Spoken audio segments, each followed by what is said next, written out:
Bueno, vamos a continuar entonces con la jornada. Les recuerdo que se habían convocado 8 ponencias, tan solo llevamos 2 ponencias. En la jornada de la mañana vamos a concluir con las ponencias de Marcela Clavijo y en este momento inicia el profesor Rafael Díaz de la Facultad de Sociología de la Universidad de Santo Tomás.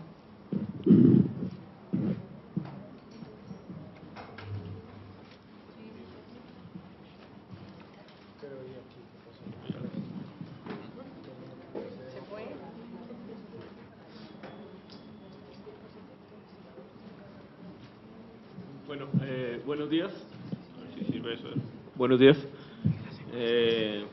Primero que todo, gracias por la invitación. Gracias a Centro de Estudios que fue por allá por Santo Tomás a invitarnos a participar.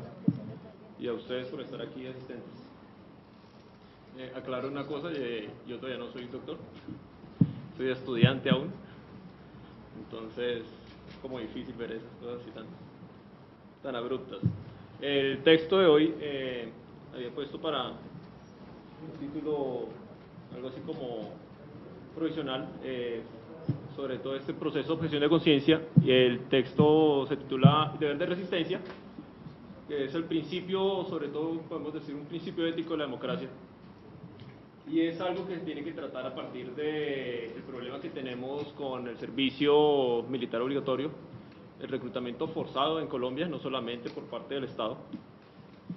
Y me gustaría comenzar con una cita de un texto que me parece interesante, y es otra religión dice: lo malo no es que tengan suficiente sangre fría para pensar lo impensable, sino que no piensan. Es una frase de Hannah Arendt. Y iniciaría preguntándome, pues, si nos podemos plantear la objeción de conciencia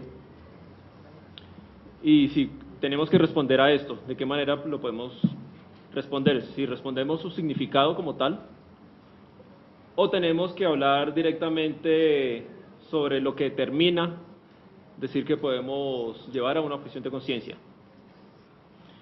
Si fuera a plantear nada más la objeción de conciencia, la entenderíamos desde los principios jurídicos colombianos, y pues yo soy de formación historiador y de abogado cero, entonces no me meto en las cosas que no son de mi disciplina para evitar roces y por respeto a la disciplina del derecho. Pero hasta cierto punto entonces en Colombia se plantea en la Constitución del 91 el artículo de libertad de conciencia, el artículo 18, y la Corte también en la sentencia que hablamos ya en la primera parte, la sentencia 728 del 2009, donde dejó atento unos parámetros sobre un caso en específico, y es de eso lo que se ha venido hablando y de lo que ha servido como fundamento para plantearlo para muchos individuos. El significado de la objeción de conciencia puede intentar reducir a términos jurídicos, nada más, pero también es una herramienta para el Estado y para los individuos hoy en día. Lo que tenemos que en realidad es intentar dar respuesta y entender y defender la libertad y el derecho de los ciudadanos a decidir su papel sobre la vida social. Tenemos que entendernos todos como ciudadanos, no como identidades dispersas pertenecientes simplemente a ciertos grupos y comunidades demasiado cerradas, y seguir segregando y seguir reduciendo la población a odios.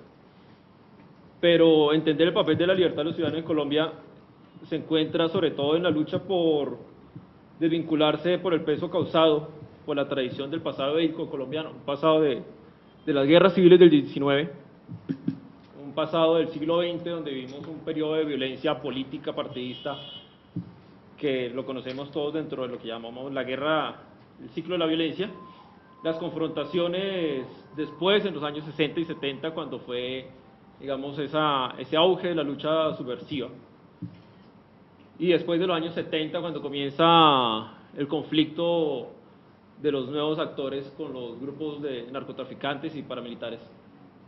Entonces ya el peso de la violencia y de todo este belicismo en Colombia nos tiene de una manera pensando que es lo único que podemos ver en el país, y algunos lo tienen así. No es desconocido tampoco que en los colombianos ya están cansados de tanto derramamiento de sangre y que la sangre se ha derramado por familias y esas familias han llevado a ser los protagonistas de los grandes problemas sociales que tiene este país.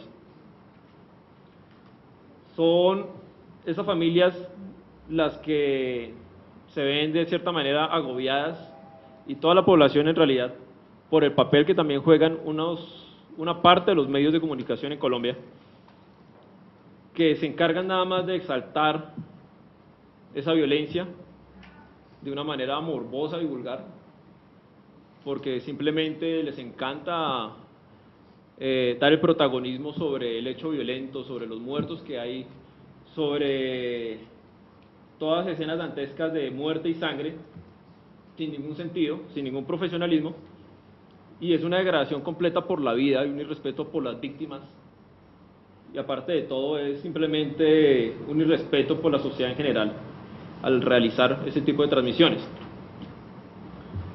Con todo esto, entonces, los jóvenes en Colombia, y no solo los jóvenes, hablando de un caso simplemente hablando de los hombres, sino la población en general, hombres y mujeres, comienzan a crecer con un miedo y con un terror sobre lo que es la constante máquina de guerra que azota este país.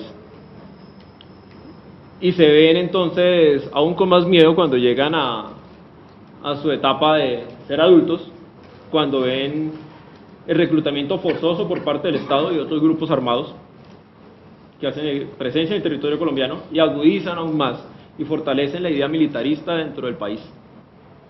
Es esa violencia la que causa, y todo ese militarismo, la pobreza y los otros problemas de los que estamos viviendo,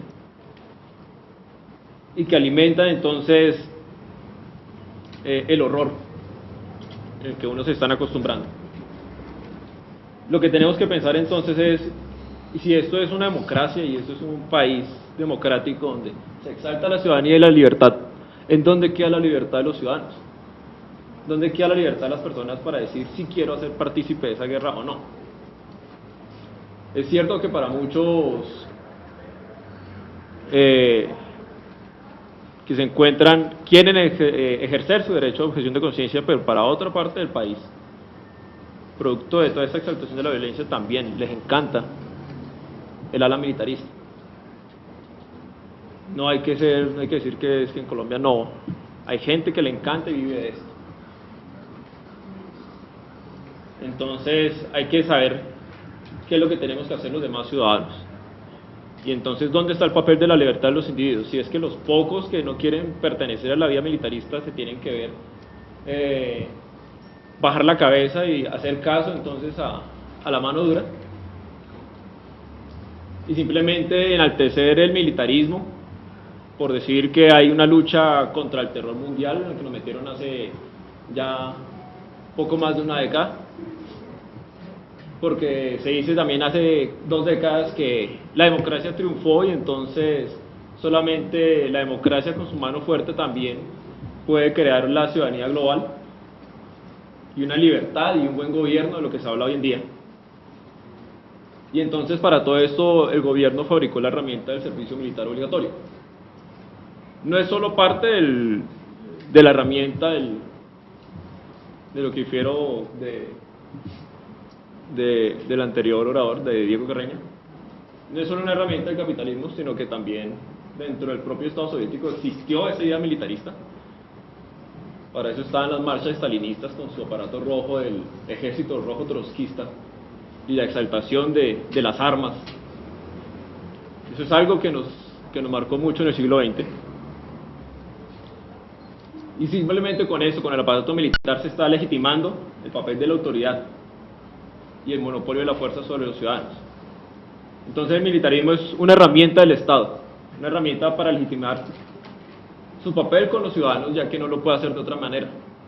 El militarismo no es solamente la invención de los colombianos. Decimos que pronto es que los colombianos somos los más bélicos del mundo y los que tenemos mayores problemas. El militarismo ha sido una implementación de lo que se traduce en la necesidad del uso de la fuerza por parte de muchos estados. Y con esto se intenta por parte del Estado también sortear dificultades económicas, políticas y sociales y ya lo practicaron y se hizo presente en Colombia en la última década con esa implementación frustrada de la política de seguridad democrática, que no era más que el replique de lo que llamaron en los Estados Unidos el acto patriota de valor después de los hechos de septiembre del 2001, y que viene a ser el replique de lo que llamaron los alemanes el Nonstand, que era toda esa política de estado de excepción y estado de sitio que se hizo en la Alemania nazi. Entonces, el aparato militarista es eso, es la reducción del Estado real, es una implementación del estado de sitio a la hora de ejercer autoridad y violencia sobre los individuos. El control y el uso de la violencia por parte del Estado. En Colombia ha tenido la denominación del servicio militar obligatorio. Y esto no es más que un acto de servidumbre. Esto no es un servicio. El servicio militar es la servidumbre de los ciudadanos con el Estado. Para eso entonces se adquiere de manera servil y despreciable la denotación de un acto heroico. Entonces no son más que héroes los que van a entregar su vida. Y la servidumbre de los jóvenes colombianos pues va a ser legitimada por algunos medios de comunicación, no solamente por la herramienta del aparato de marketing de la fuerza militar, sino también por todo este mercado que se ha enaltecido de eso, ¿no? Series de televisión, películas producidas en Colombia sobre la guerra, y en la exaltación masiva de la violencia también, con pequeñas miniseries y con pequeños programas.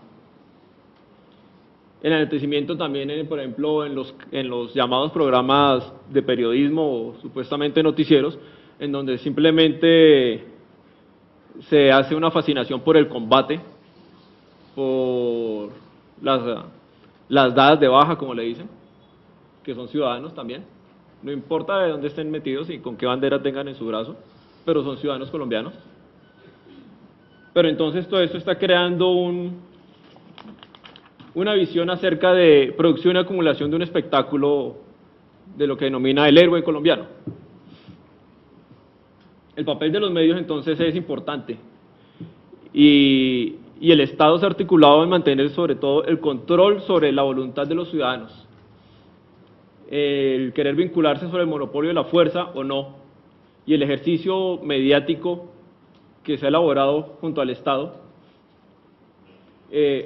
lo que ha construido es que el Estado y sus representantes y algunos actores armados al margen de la ley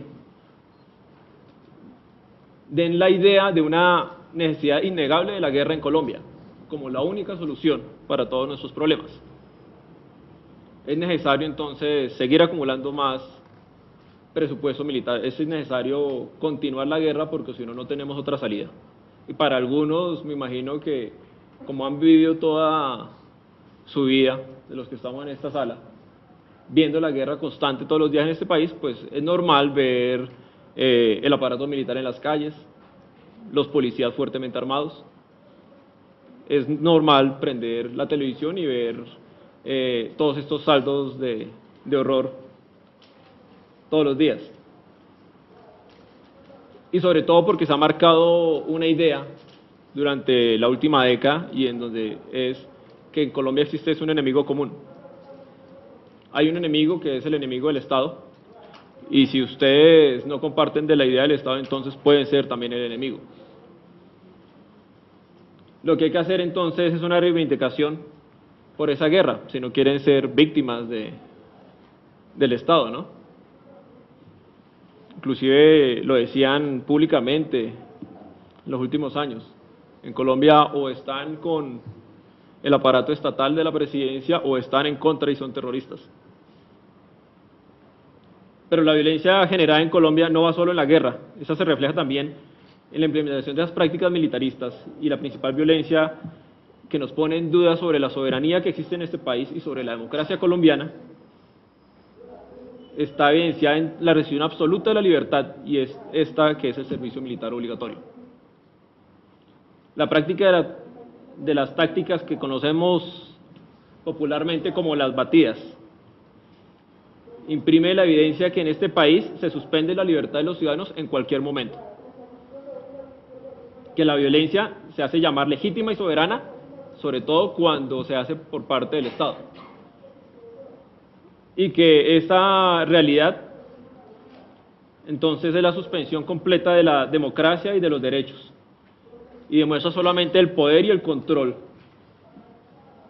de una ala de las instituciones del Estado, que es el aparato militar, sobre el resto de lo que conocemos como esta sociedad colombiana, porque se vulnera y la fuerza pública entonces desconoce entonces la legislación, los derechos de los ciudadanos y omite cualquier tipo de diálogo sobre esto. Y esto solamente se puede denominar que es una transgresión de lo que es un Estado democrático. Decimos que vivimos en democracia, pero en realidad, si lo ponemos en plano, esto puede ser una gran mentira.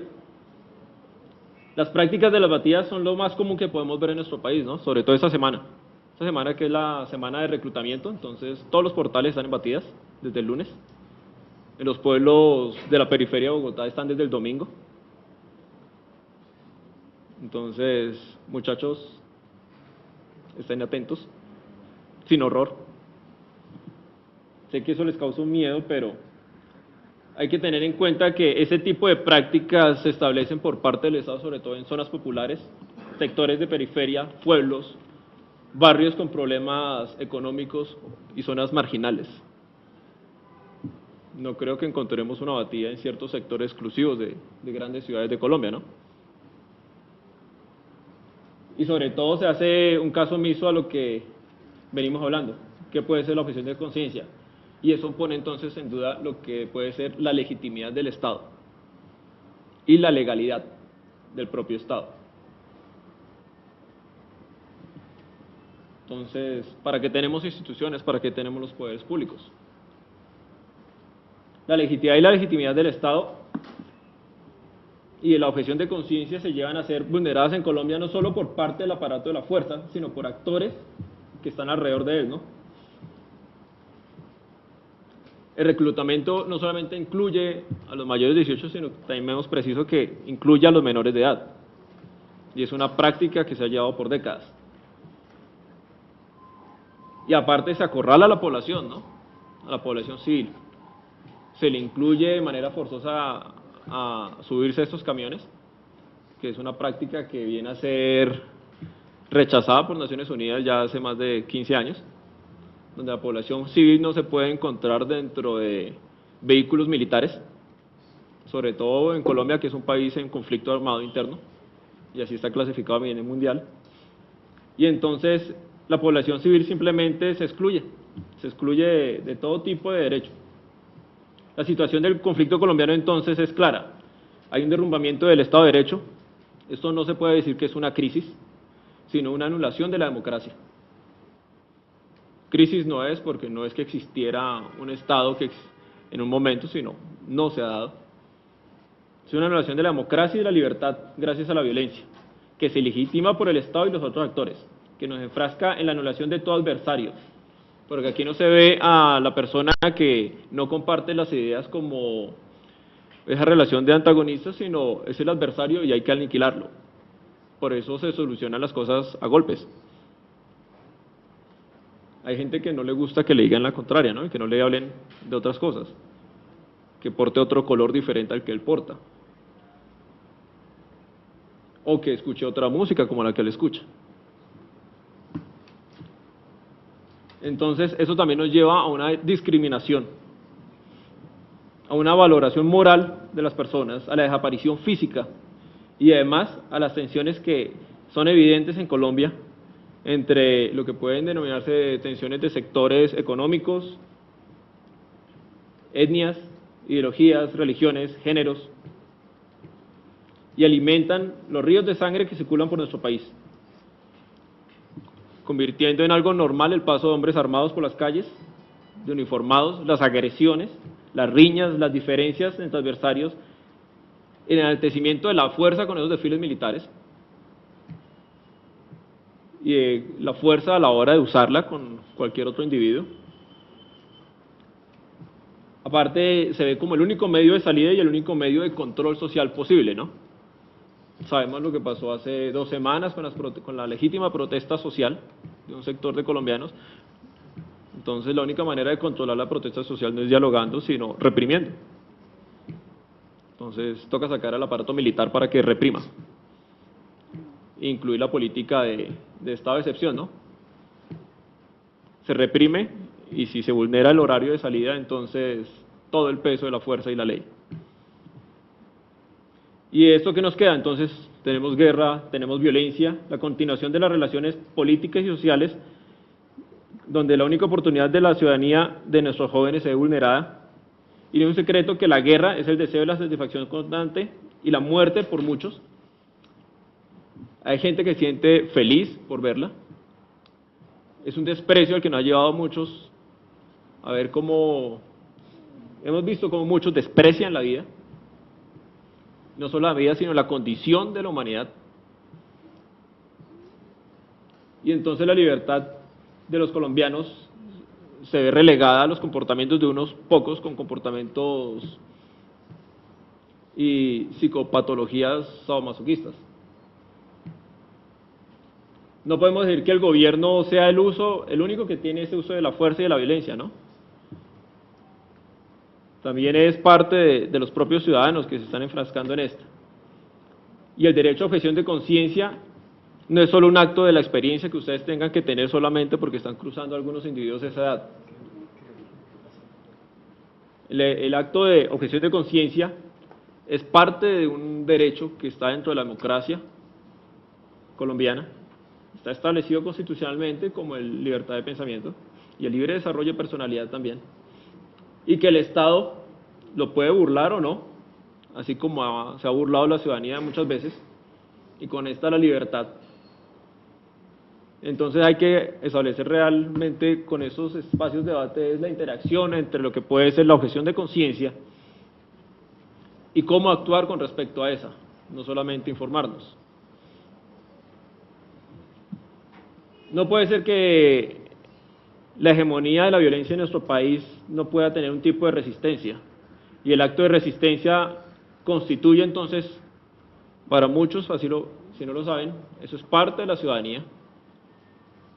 Desde los propios orígenes de la democracia liberal de los poco más de los últimos 2 siglos, está considerada la resistencia como parte de la organización de la democracia. Es la voluntad popular, ¿no? La verdadera resistencia no se discute, sobre todo cuando se violan los derechos de los ciudadanos y las libertades fundamentales que se garantizan constitucionalmente. Hay que evitar caer en el juego jurídico si está o no está en la ley, si está o no está consagrado, si tenemos que decir que está o no está sentenciado. No todos tenemos ese conocimiento jurídico. No podemos tampoco enfrascarnos en la resistencia como la visión mesiánica y mística que han tenido unos de acuerdo a su ideología. Es necesario que la resistencia sea de una manera política, como somos todos los ciudadanos, que nos alejemos de los actos de violencia, primero que todo, para este caso, y que se critique entonces la reproducción que se ha hecho por parte de multitudes de estos actos de violencia y de esa petición perpetua de la continuidad de un militarismo en un país que yo creo que ya está suficientemente acabado por la guerra, y con esta manera poder fracturar ese poder dominante militarista. La objeción de conciencia es social, es un ejercicio político, es algo que tiene que hacerse a partir de la participación de los individuos y se tiene que mantener entonces ese frente ante la continua violencia estatal y paraestatal. La objeción de conciencia no nos puede excluir entonces de la participación democrática como se plantea con el servicio militar, ¿no? Es que si no prestan el servicio militar no pueden ser ciudadanos, porque como no se les va a dejar ingresar a ciertos trabajos, a estudiar, entonces como si no tuvieran otro tipo de oportunidad. La participación no puede entonces obedecer a intereses particulares de algunos grupos, y tampoco puede obedecer a la procura y el mantenimiento de los intereses egoístas de esos grupos. No podemos seguir en actos de coacción y servidumbre ante un aparato militar que se persuade a los individuos a partir de las batidas, y con esto entonces se les dice que esa es la manera que puede progresar el país, porque si el país no lucha y no agrede al otro, entonces no podemos salir adelante. Nos ofrecen esto de manera periódica en los medios de comunicación, en algunos medios, menos mal que no en todos, y esa creencia de progreso se ve por factores económicos, ¿no? Es que si no acabamos con el enemigo común, pues nadie va a invertir en nuestro país. Si queremos tener más dinero, entonces toca matar más gente. Y así podemos superar la precariedad económica de la sociedad colombiana. Lo único que estamos logrando es perpetuar esa precariedad. Ese es el fracaso del Estado colombiano, es el fracaso del proyecto democrático que solamente implementa lo que llamamos el terror. Eso es el verdadero terrorismo. En los sectores más vulnerables de la sociedad, incluyéndolos como las víctimas del reclutamiento forzoso. Entonces, la objeción de conciencia es uno de los principios de la democracia, finalmente, que quede claro, y el principio de la libertad. Y se puede consagrar como el máximo de la incoherencia de un gobierno que no la deja implementar. Es el resultado, por lo menos para nosotros, el resultado de la arbitrariedad y de la ignorancia de muchos y del propio gobierno. Para muchos resulta entonces impensable el acto de la resistencia y de recuperar sus derechos fundamentales, simplemente porque ya se rindieron ante el poder militar. Y hay que recuperar esos derechos y libertades. La voluntad entonces de todos los ciudadanos y de todos esos poderes perdidos por la ciudadanía, porque si no es la ciudadanía la que ejerce el control sobre el Estado, entonces ¿quién es el que ejerce el control sobre el Estado? Eso era así una reflexión que les invité a hacer hoy y abierto a lo que podamos hacer al final.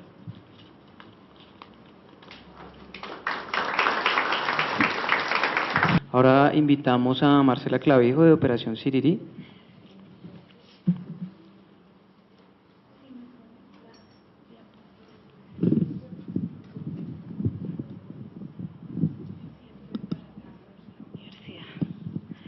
Buenas tardes ya, no, todavía días, a todas y a todos. Mi nombre es Marcela Clavijo, yo soy psicóloga, candidata a maestría en consumo cultural.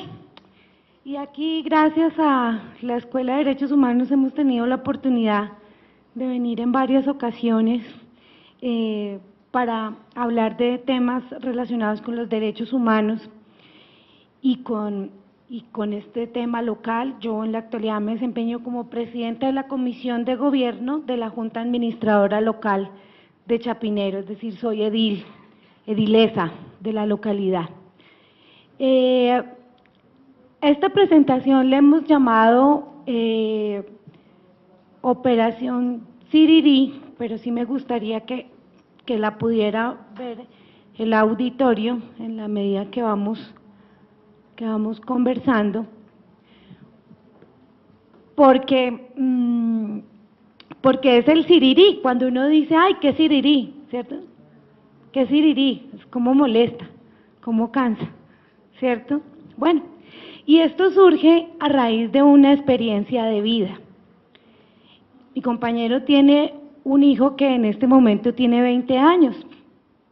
Él salió de uno de los colegios del distrito, del Manuela Beltrán, y cuando se enfrentó esta familia construida al tema del servicio militar, la sensación era de que era obligatorio, de que todo era obligatorio y que había que ir y que había que prestarlo.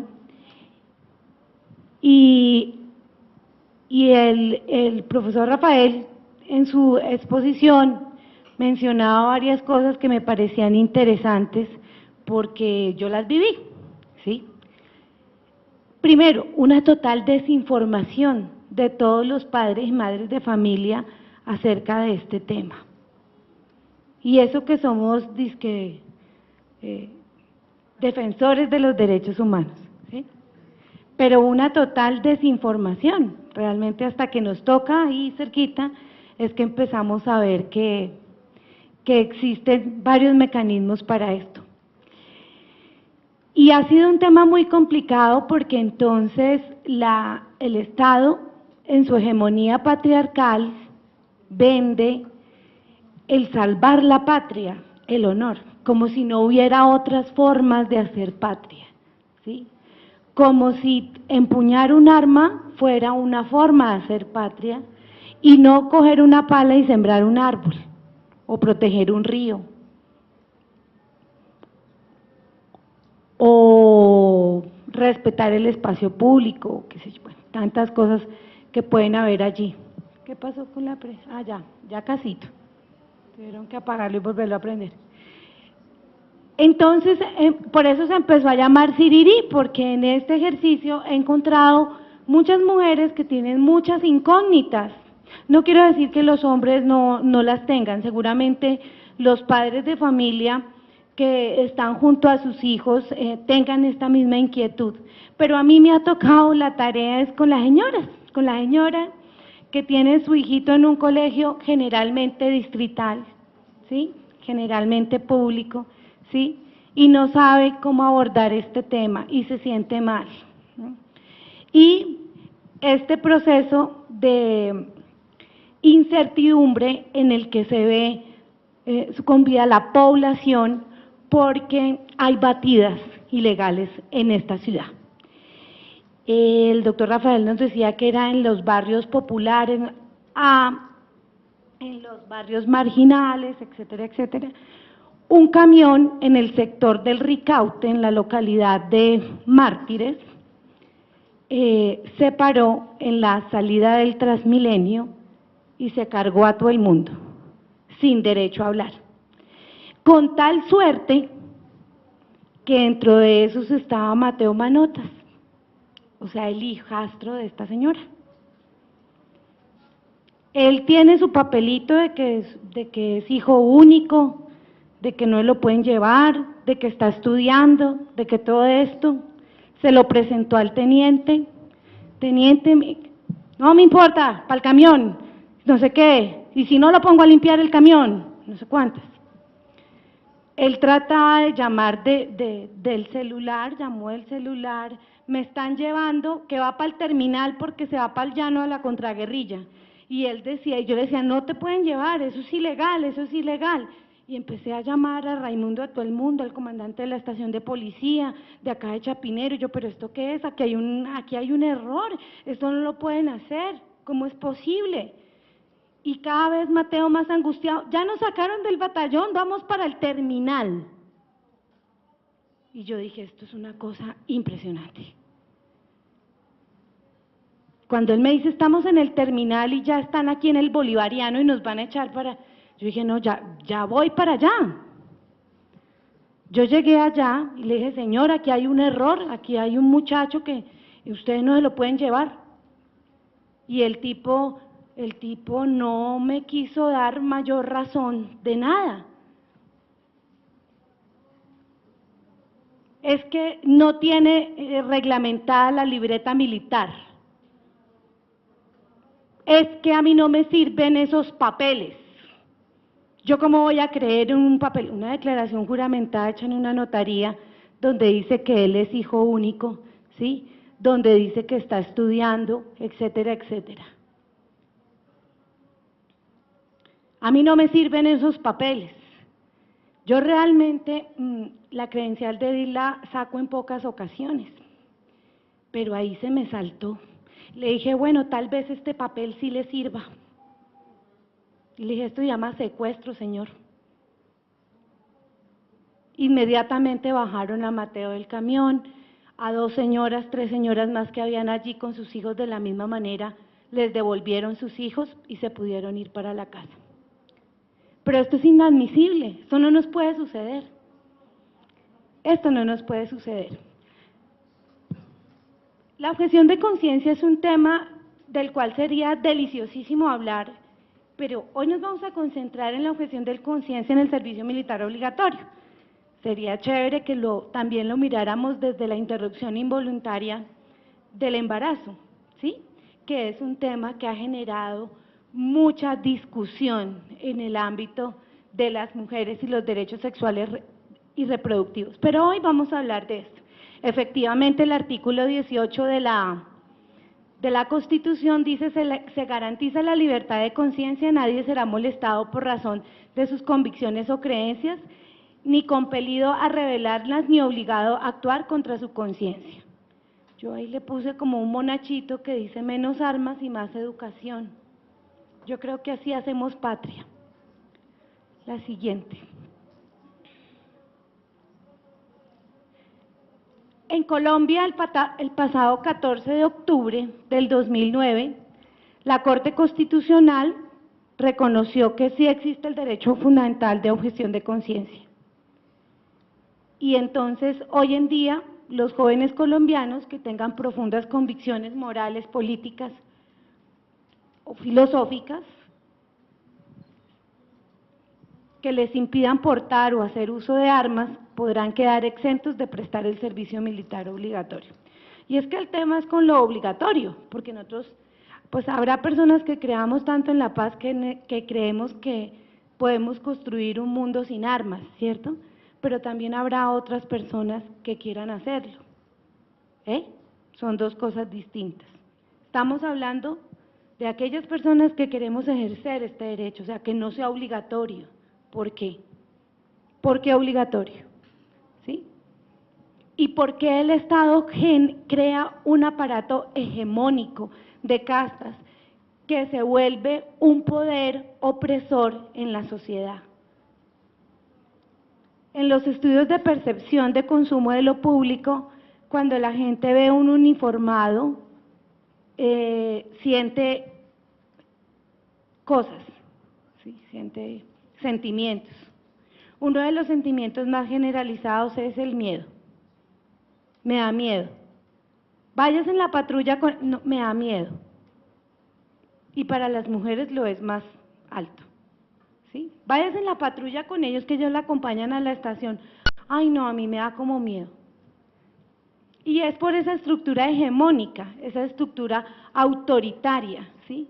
Que definitivamente no nos permite decir: hay una relación de confianza con estos agentes del Estado. La siguiente. Los 9 magistrados que componen la Corte Constitucional, por supuesto, estuvieron de acuerdo con el derecho a objeción de conciencia frente al servicio militar obligatorio, y este se deriva del artículo 18 de la Constitución, ¿sí? Que lo leímos al principio. Bien, aquí vemos ahí a un señor que dice: soldado, ¿estáis dispuestos a morir en combate? No, mi coronel, no, yo quiero irme con mi mamá. Sí, me pareció bastante simpática la lámina, por eso la puse. ¿Sí? Morir en combate. Toda la sublimación de la vida, toda la sublimación del ser, todo esto que, mejor dicho, los psicoanalistas dirían el mito del héroe, que entre otras en una cultura hegemónica y patriarcal es más reforzada en los varones que en las mujeres. ¿Sí? A nosotras nos han vendido otros mitos, el mito de la princesa, de la encantada, etcétera, etcétera. Pero a los hombres es el mito del héroe, y es el duro, el fuerte, el berraco, y todo por la patria, y haga patria. ¿Y cuántas personas se han metido en problemas con la famosa frase de haga patria? Bien, la Corte indicó que este derecho se puede poner en práctica desde el momento en que se expidió la sentencia C-728 del 2009. No sabemos de eso. ¿Quién sabe que una sentencia? ¿Y qué tan importante es que nos preparemos y que nos preparemos en los entornos educativos para saber que existen estas cosas? Porque esas son las herramientas. Y que también las personas que están vinculadas a la fuerza pública sepan que existen esas herramientas y que ellos pueden portar un uniforme y un arma, pero no pueden poner un camión a la entrada de un Transmilenio y trastearse la gente para el terminal, porque no pueden hacerlo, es un delito. Por tanto, para la Corte este derecho deberá ser desarrollado jurisprudencialmente, caso por caso, mientras que el Congreso expide una norma que lo regule. Eso fue en el 2009. Ya hay la siguiente. Ya hay varias cosas que han venido sucediendo. Vi que al principio del seminario se habló de objeción de conciencia y que estuvieron acá los objetores de conciencia, que básicamente son personas que sirven a la comunidad y que brindan alternativas a esto. No es solamente decir no estoy de acuerdo, sino es pensarse realmente esto cómo se va estructurando, ¿cierto? Y cómo, por ejemplo, se plantea que nunca se ha pensado que servir a la patria puede ser un servicio ambiental o un servicio social, ¿sí? Algo alternativo. ¿Por qué tiene que ser esto?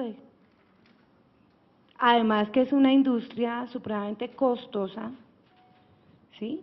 Tener a nuestro país en este tema de la guerra le ha costado muchísimo, muchísimo, muchísimo a los colombianos y a las colombianas, ¿sí?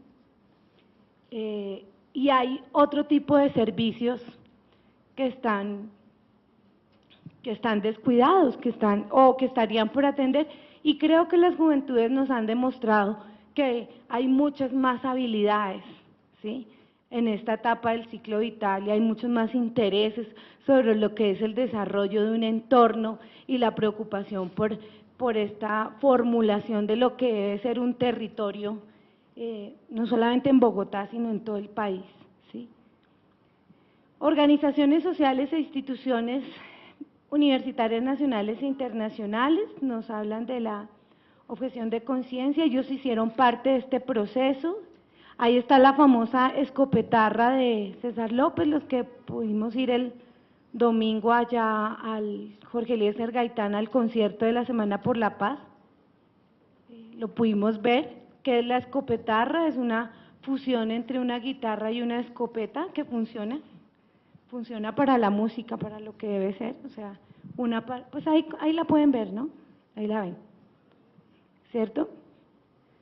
Y pues otras cositas que han sido como símbolos de algunas personas, de ponerle flores a la punta del fusil, para decir de aquí no debe salir una bala, sino de aquí debe salir, es una vida. Y este es un camino en el que nos vamos juntando y nos vamos conociendo y nos vamos reconociendo y vamos hablando. En el caso mío ha sido pues con mujeres que han tenido que enfrentarse a esta procesión que es definir la situación militar, definir la libreta militar, impedimentos como para el acceso a la educación superior y en sí el derecho a andar libre por la calle, ¿sí? No con el miedo de que si me van a coger en una batida y si ese día se me descargó el celular, entonces ¿qué va a pasar? La siguiente.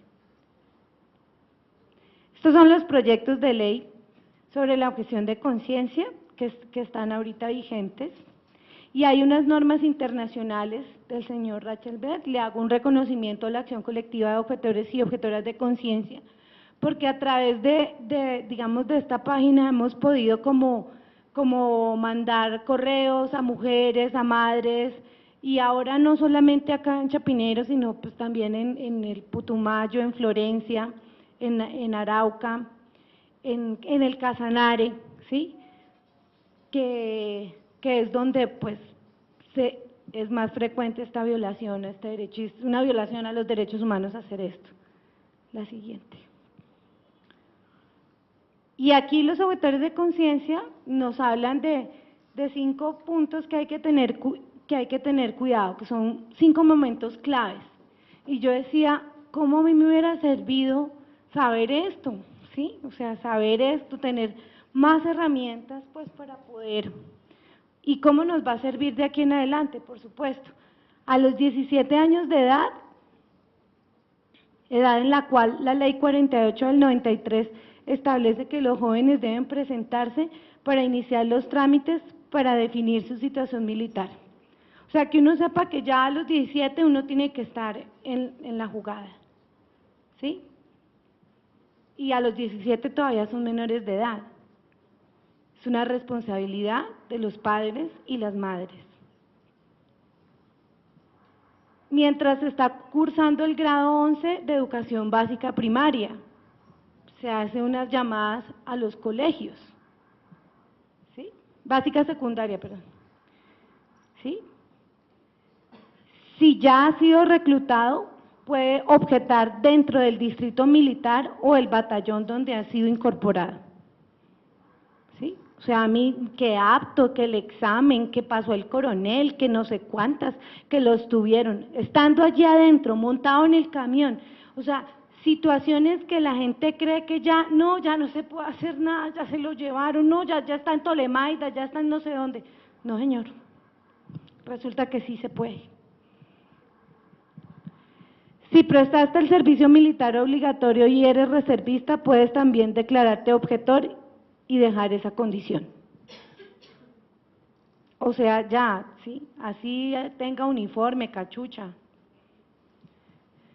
Si eres soldado profesional y no quieres continuar con esta carrera, o sea, no hay derecho a demandas, ¿sí?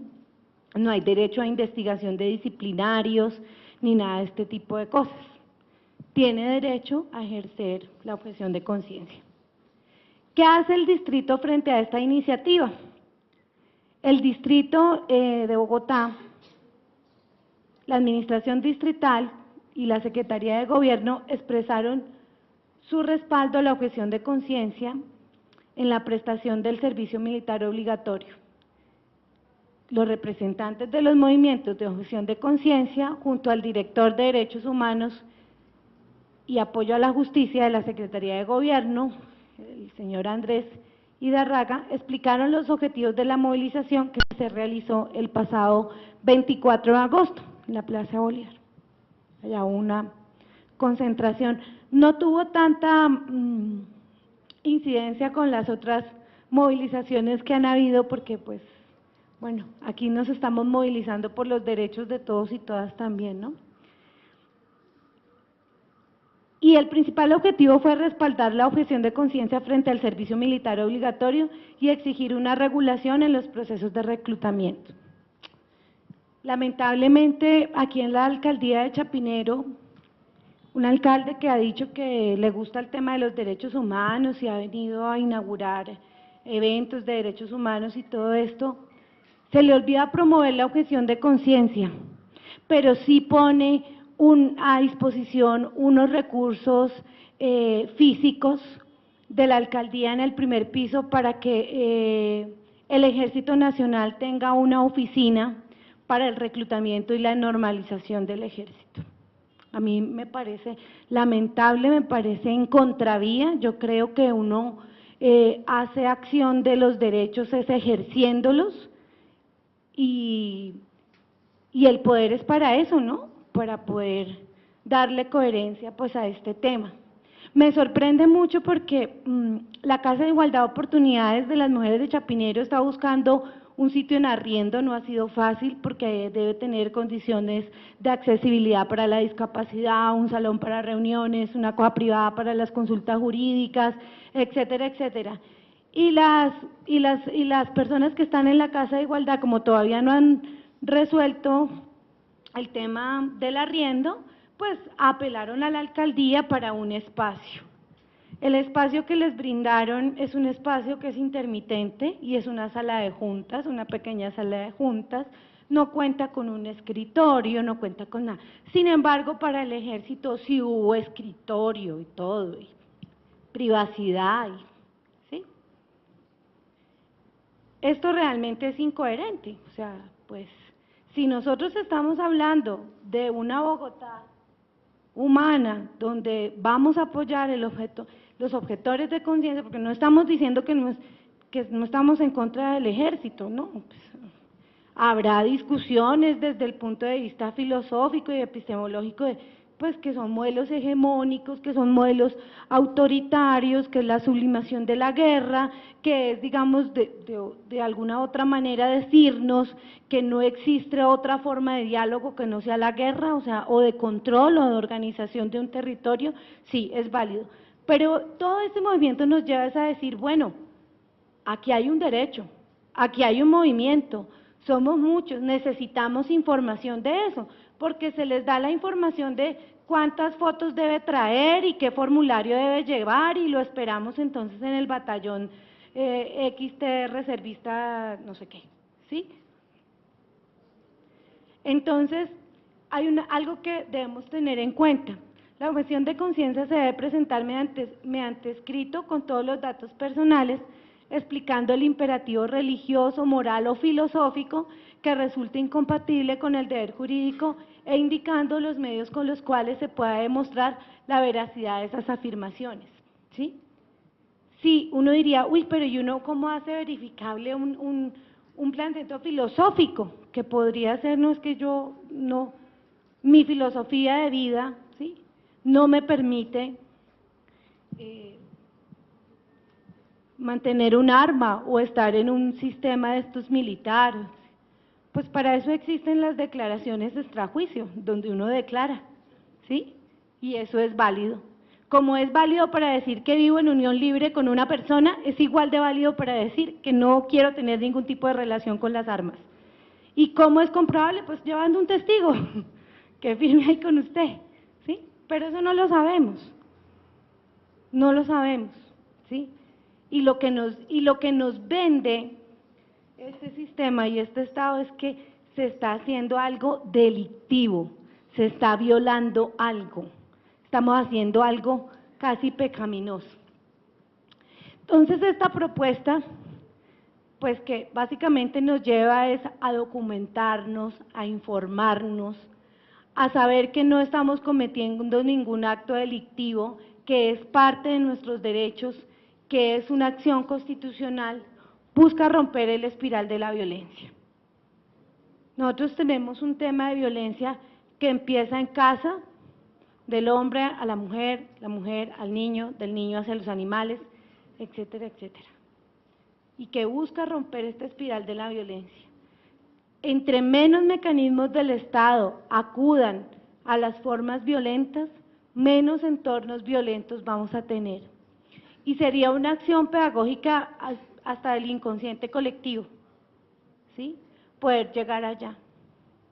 Y pues realmente esto está en nuestras manos, está en nuestras manos, debe ser algo que debemos empezar a contárselo a todo el mundo, y es porque las batidas están prohibidas, hay que denunciar las batidas. Es muy importante conocer que en las localidades hay unas personerías y que en esas personerías se debe llevar esa información, una foto, el nombre del teniente, la brigada que, las placas del camión, etcétera, etcétera, para evidenciar esas batidas, porque se está violando los derechos humanos. No es la forma de hacer la incorporación a las fuerzas militares. La mente de nosotros no puede ser un objetivo militar, objetar conciencia no puede ser visto como una acción delictiva, subversiva, pónganle la calificativo que quieran. Y las mujeres que decidimos ser madres y tener hijos, los hemos formado para la vida y la convivencia en armonía, con la base del amor. Y es contradictorio porque el Estado nos hace una invitación para llevarlos a la guerra. Y nosotros no podemos permitir que el Estado nos diga que debemos dárselos para que ellos tengan un arma y los lleven a la guerra.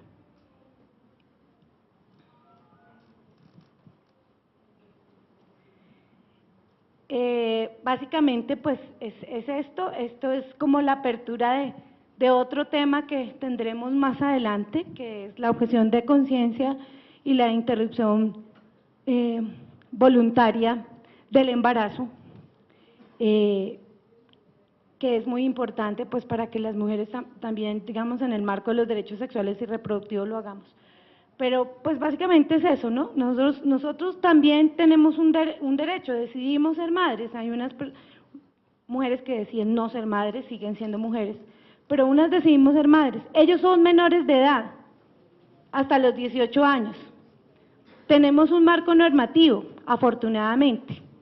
Tenemos unas herramientas para protegernos. Tenemos unos mecanismos de Estado que ejercen control, como las personerías, ¿sí? Existen los comités de derechos humanos donde se deben llevar este tipo de casos, ¿sí? En la actualidad yo estoy esperando la sentencia de una tutela que le pasamos al Ministerio de Defensa para oficializar la situación militar de Mateo Manotas. Muchas gracias.